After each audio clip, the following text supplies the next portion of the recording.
Hi, I'm Clésia Mendes, and welcome to Womanhood from the Inside Out. In this interview series, we'll be discovering and uncovering the nature of womanhood from the inside out. Why is it important? When does it show? How can we identify it? And what are the implications of womanhood from the inside out? And today's guest is my dear friend Alexandra Barreto. Alexandra is a certified Advanced Transformative Coach graduated from Neill's Supercoach Academy in New York, and she has been a banker for more than 23 years. She was born and raised in the island of Madeira, same as Ronaldo, in the middle of the Atlantic Ocean, and went to Lisbon University where she got her economics degree and started working in banking. Because of her career, she lived for many years in Lisbon, then moved to Holland and later on to Mozambique, enjoying a very successful international career in banking. Welcome, Alexandra. Welcome, Clésia. It's a pleasure to be here. I'm so glad you accepted my invitation. Now, what I would like to ask you is, how did you first came across the inside-out understanding of life? I first started hearing about the three principles through Neill at Supercoach Academy. But I have to be very honest.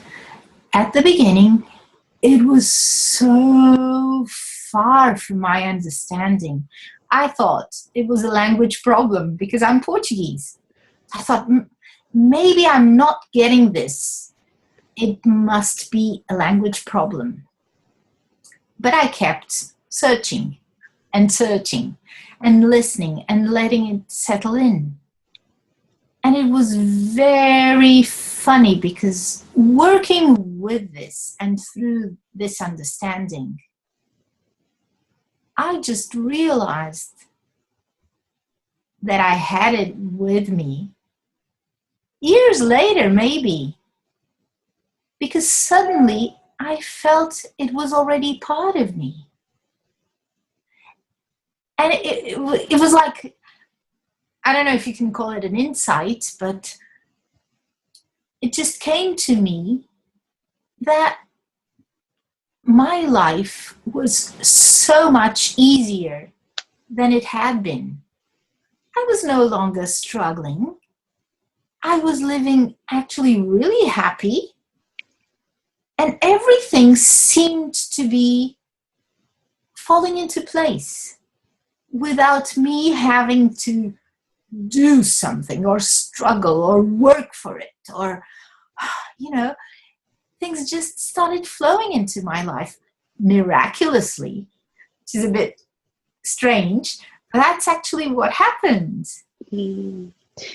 And I love what you just said, and it's so interesting because based on the conversation we had prior to this show, you did have a very successful career in banking. So I'm just imagining if you built your career, your beautiful career throughout the years, doing something that I guess is well, you've done it obviously, but it's kind of you've gone so high up in your career as a woman, right? And then all of a sudden you find this new thing that was like, oh, it can be even easier. So can you just share what sort of insights or transformations or specific experiences you had when you actually recognize a massive difference? I can think about a few things. Mm. I had a very successful career in banking, but it was another reality, totally. I was a successful woman in a man's world, traditionally. And it was quite challenging, but I loved that challenge. I loved being successful, especially in a man's world. But suddenly, I went abroad. I lived abroad for many years. And when I came back to Portugal, for personal reasons, I decided to come back. And suddenly, I didn't have a place anymore. the bank I worked for, or the financial group I worked for, hadn't planned the return of somebody who had been pursuing an international career. There was actually no place. And I went very down. I went through some hard times, but it was fantastic because I realized that that chapter of my life had gone full circle. I did what I wanted to do. I did every challenge that I could think of, and I did amazing things, and I loved them. But I needed more. I was around 40 at the time. I separated from my husband when I decided to come to Portugal again. And in a way, I thought, what's going to be of me without kids? That was one of the things that was really a negative point in my life. Mm-hmm. Because I love children. I've always loved children. And I thought, I didn't know what could be the purpose of my life if I didn't have anyone to pass it on to. What was I living for? But I was 40, separated. I had tried to have kids for years and years with treatments, and I lost many kids on the way. Oh, I lost unborn babies on the way, but it was very hard. And suddenly I started looking for something else. I went really down. I have to be honest, at that time, it was really, really hard for me. And I only had two options. I would either give up, or I would actually find a new way of living. And it's so funny how I do believe in synchronicity. Things start to happen. Like books started to come to my hands without me doing almost anything about it. And I just started to find things that moved me. And that's how I suddenly found Michael Neill and Supercoach Academy. And I thought, well, this is it. This is my opportunity to totally transform my life. And that's what happened. Suddenly, I realized what an alternative motherhood for me could be. Being of service to others. I was not going to have children of my own. That's what I thought at the time. I'm already waiting for a twist. Yeah, we'll come to that. So I thought, well, I have to be a mother in a different way. And I could be of service to other people. I really want my life to be worthwhile. I was around 40. I was thinking that, okay, maybe I'm about halfway, if things go right, halfway through my life. What do I want my life to be? How do I want to be remembered? And I was so sure that I wanted to make a difference. And I wanted to make a difference. It didn't have to be a huge difference. I just had to make my life worthwhile for the people that I crossed paths with.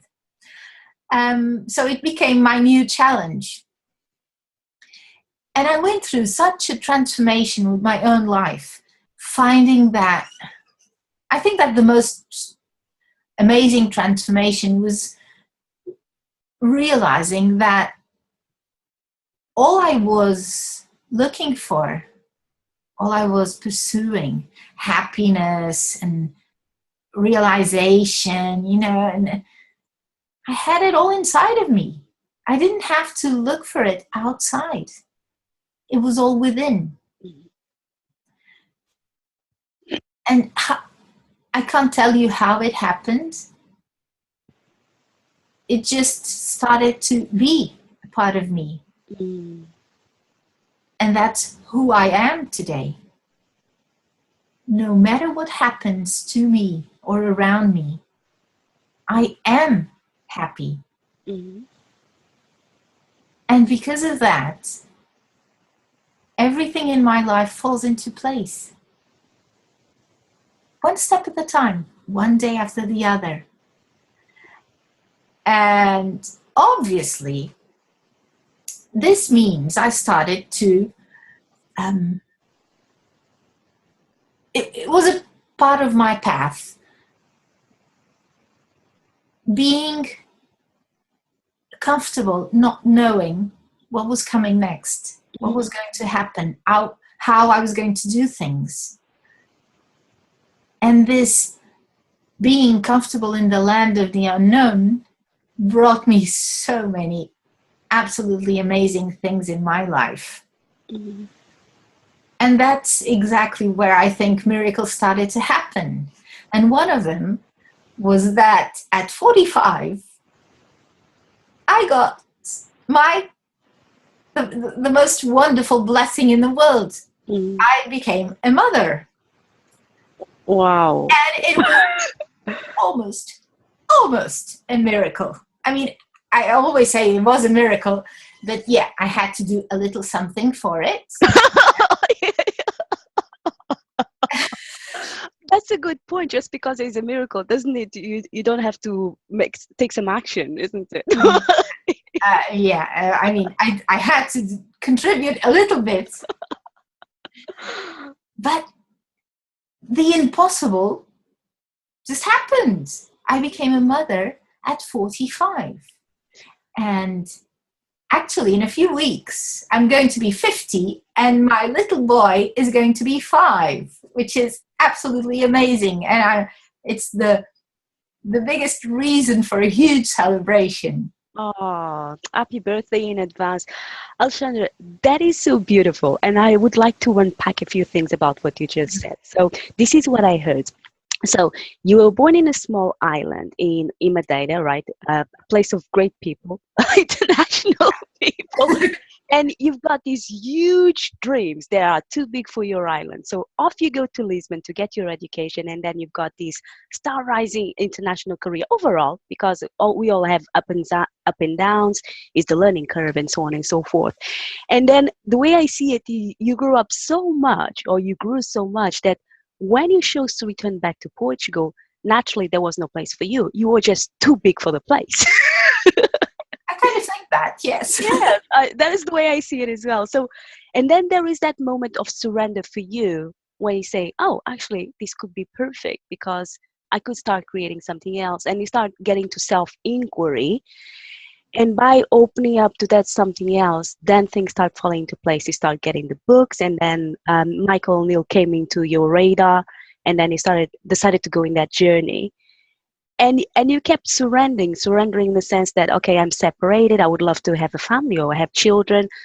And you, back then, you didn't know any better, so you thought, okay, I'm 40 years old, probably I won't be able to have children, but I can mother people in a different way. I can mother humanity by doing this work, being of service. And by being of service, you end up fulfilling your dream anyway, that you do become a mom. Yeah. Yeah. And now I have it all. That's incredible. That's absolutely amazing. So now that you basically you were telling me about the being comfortable living in the land of the unknown, and to be truthful, that is one of the aspects that I'm a little bit challenged about. There are certain times that I am completely open to not knowing, and I said, okay, can I please have some clarity in the next step, and I follow that. And there are some times that I just don't see anything. So how do you navigate the times where you don't know and you don't have too much clarity about the next step to take? What would you say about that?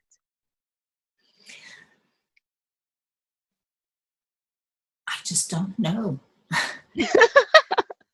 And when you don't know, it's funny because there are a few things I do every morning. Let's see if I can answer you like this. Mm-hmm. I always start my day with immense gratitude. Because I do feel I am a miracle and I live surrounded by miracles. And I'm so grateful for that. You know, just the fact that I wake up every morning and that I'm breathing, that is a miracle. And I go and pick up my son from his bed, and just looking at his adorable face, it's another miracle. And on top of these miracles that really do fill my heart, I have this sense of something so much bigger than myself. I cannot know, I cannot do. This is way too big for me. It's not up to me. And I really trust that we are put in this universe, in this life, to live a good life. We were not put here to suffer or whatever, you know. We are just here to enjoy life and to make of it the best we can with what we have and what we know. And what I know and what I can control is the way I'm going to feel today. So I make a commitment each day, and I do it daily. Each day I choose how I'm going to be. So all through the day, when lots of things come to my head, because they do, and lots of thoughts, some pleasant and some not so pleasant, I just know that this is as much as I can do. Is this thought helping me to be okay, or to be happy, or to be of service, or however I chose to be on that day? Is this helping me or not? If it helps me, I go and let it form into something. If it doesn't, I just let it go. I don't need to make anything out of it. And I know that if I don't make anything out of it, I don't have to do anything. It will just go. Keep going. You know, like the clouds, they just come and go. And you let it go. And when you surrender to not knowing, let's think about, we were talking the other day about how do you pay your bills? And you have this in your head. Okay, today I have to pay this. And I look at my account and I don't have enough money. And it's your reality, right? And I just don't know how I'm going to do it. I just put myself in a position of trust. I know something will come, a solution will come. What can I do? And I'm okay. I'm not going to allow myself to go into a turmoil of worrying, unnecessary worrying, because worrying doesn't help. So let's see, what can I do?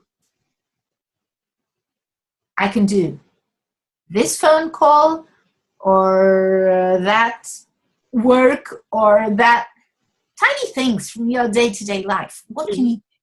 And I go do that I can, that I know that I can. And the rest, I just leave it. And then it's what happens is what I cannot explain. But what I can assure you with that is that a solution will come. Alexandra, That's so beautiful. And one of the things to give people even more examples of what you do. For example, one of the things that you do, one of the projects you are working on, is that you deal with what you call high placement positions. People, Outplacement. if you could just explain our audience what is that about and how you can support people, for example, if they have been made redundant and they want to get back to the workplace, how do you work with them and how do you use this understanding to support their dreams? It's one of the things I do is career management, coaching, and outplacement. So outplacement is working with people who have been let out of their companies and want either to, sometimes they don't even know what they want.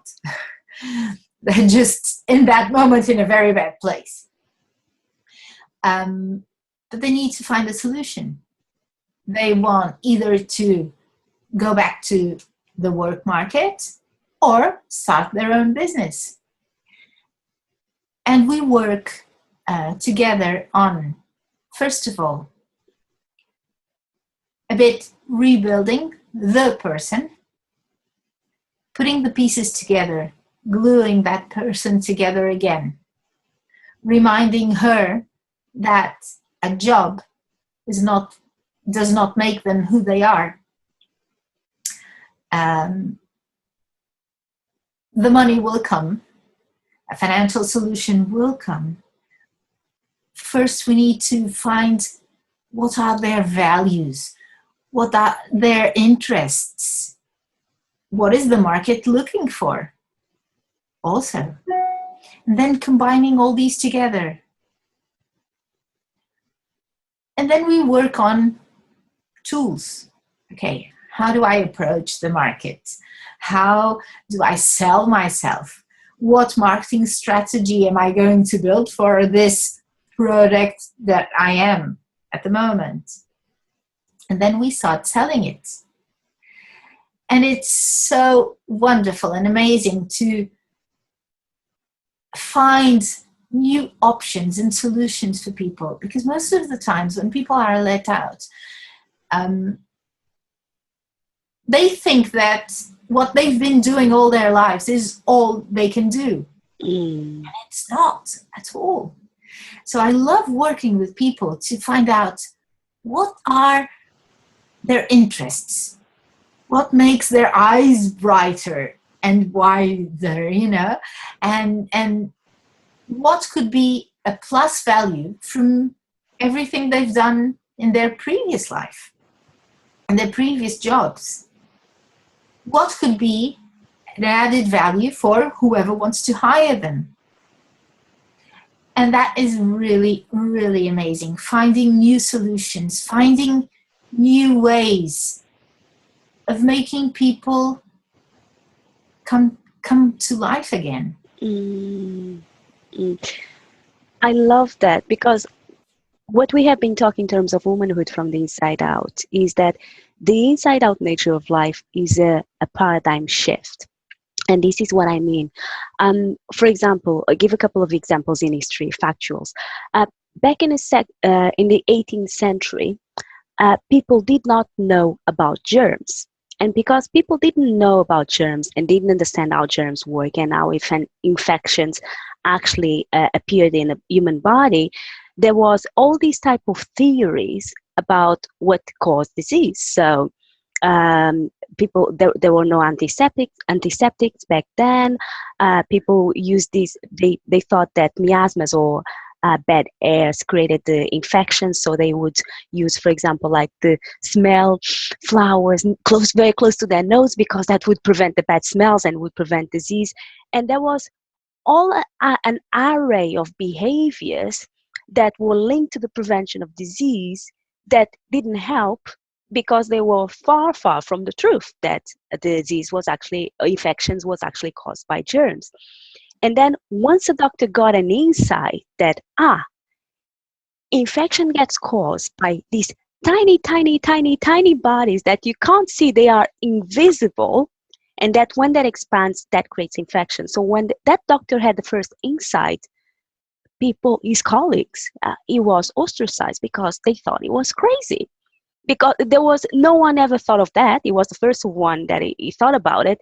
And number two, there was no way to prove it because it was invisible, right? And it was a changing paradigm. So that is the natural thing. Usually people who have the first insight and see it differently, they are misunderstood.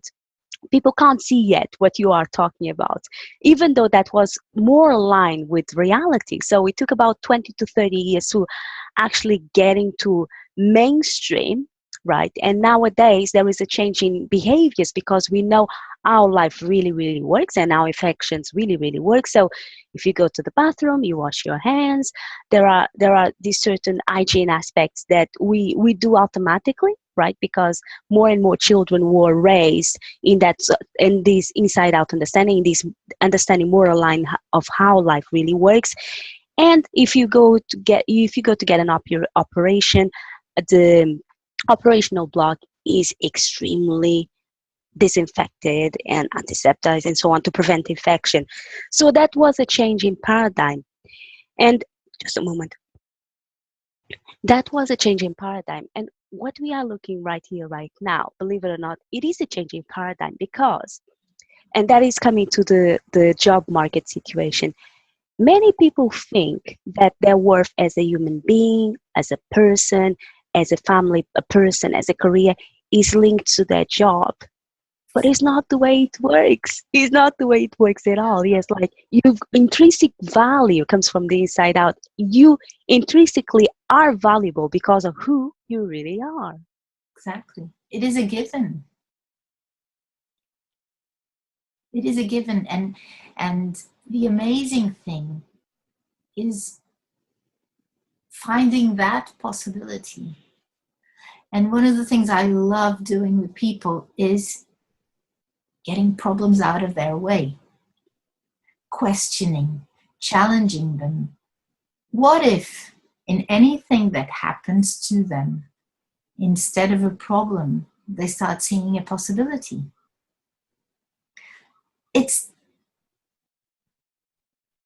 You can live in exactly the same circumstances, but you can look at things from a different perspective.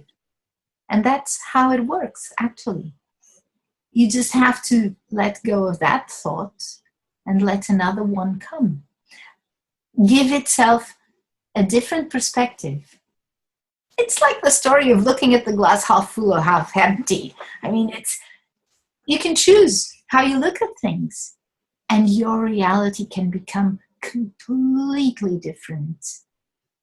And when you start believing and you start feeling that there's a possibility and that what you at one point think was the worst thing in your life, but actually could be seen as the best thing in your life, a whole new world of possibilities opens up.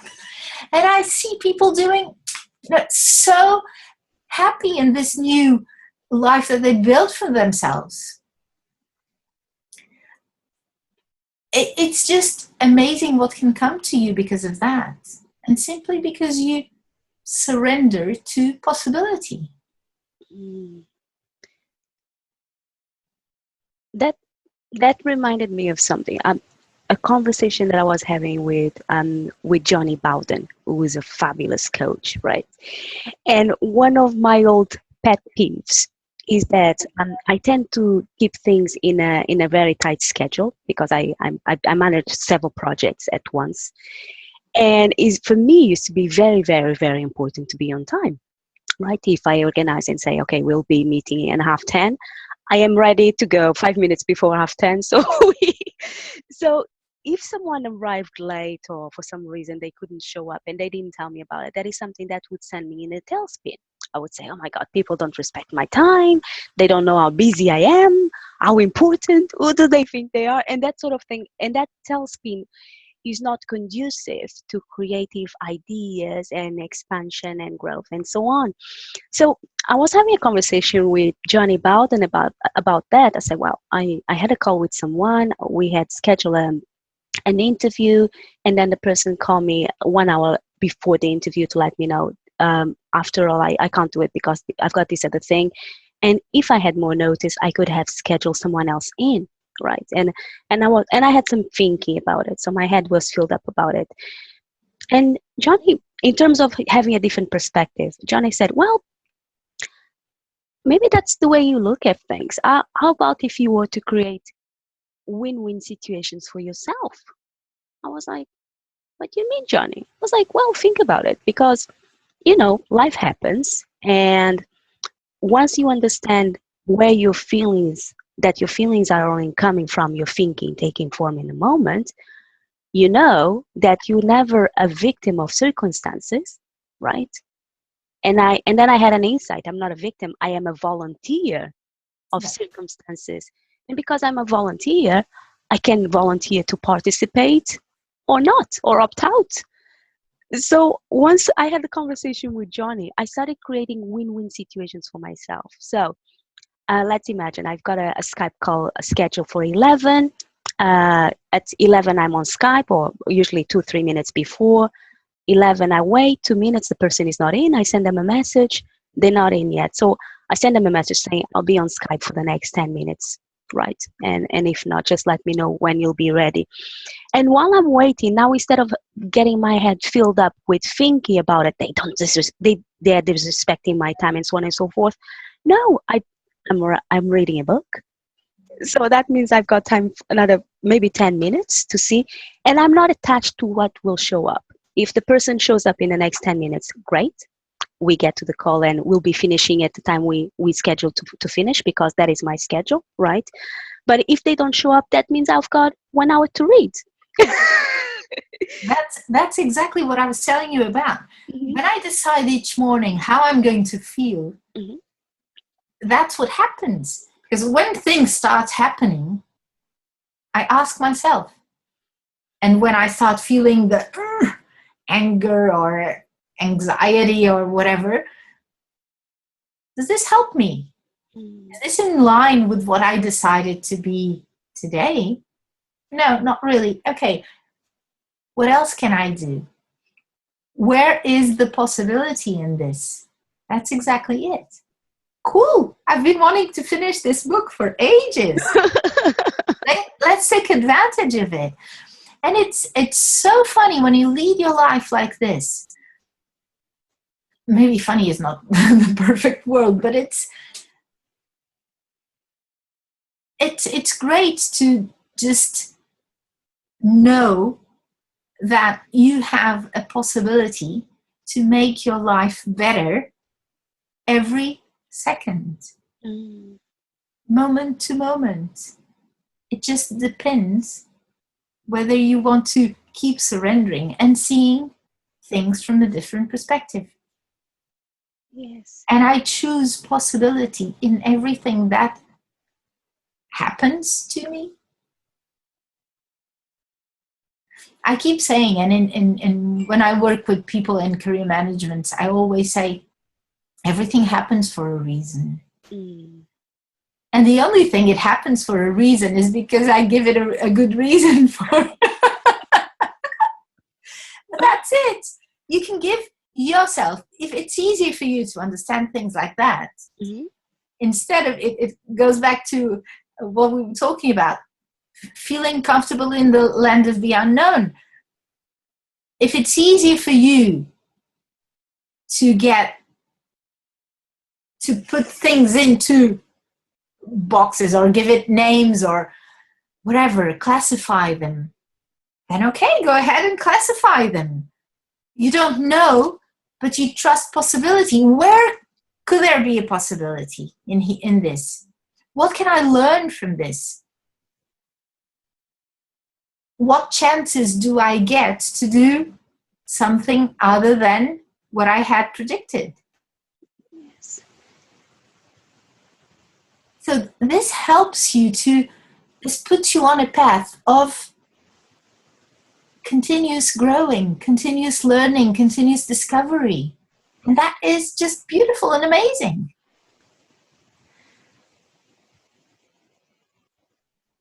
I just had an insight about that in terms of surrendering, because just I was thinking in terms of how life works, how nature works, right? And we've got several seasons. We've got through 4 seasons. And there is the tree. Once it's a mature tree, if it's a fruit tree, the tree expands, releases the fruits, and the fruits have seeds, and some seeds will sprout into new trees, and some fruits will rotten, and some fruits will be eaten and will never sprout.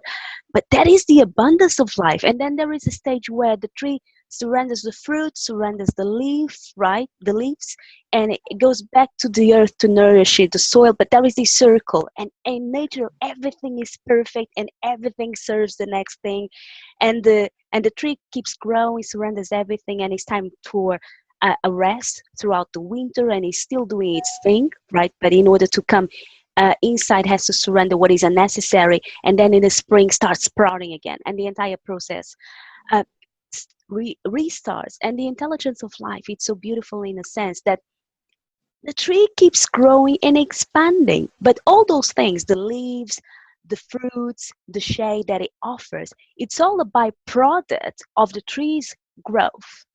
As long the tree is not well, the trees don't identify themselves with anything, I believe, but as long the tree is not identifying itself with the fruits, with the leaves, if it's strong, if it's crooked, if it's twisted, if it's straight, just doing its thing and makes part of the entire circle of life.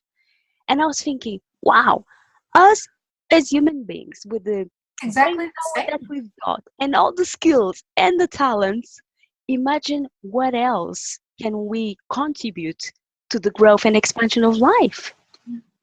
If we are willing to surrender what no longer serves us, and being willing not to be identified with whatever is in the outside, but always thinking, oh yeah, I am part of the flow of life.